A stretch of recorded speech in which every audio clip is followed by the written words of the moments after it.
Skaties, kas man ir. Lās. Nē, šis ir vecākais. To es pirku lietotu Vācijā. Savā laikā viņam bija labs cipars, 1000 motorstundas, un man ļoti patīk šī sistēma. Jā. Tieši ķēdes, lielas jaudas traktoriem patīk šī sistēma.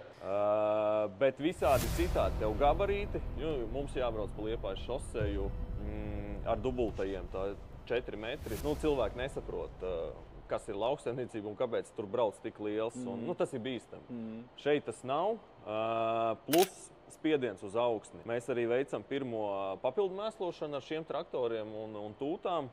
Un, ja iepriekš mēs izdzinām špūras līdz celim, tad tagad tur ir 3 centimetri. Ja tev šodien šādas jaudas traktoram būtu jānokāp no ķēdēm uz ritiņiem, to tu varētu?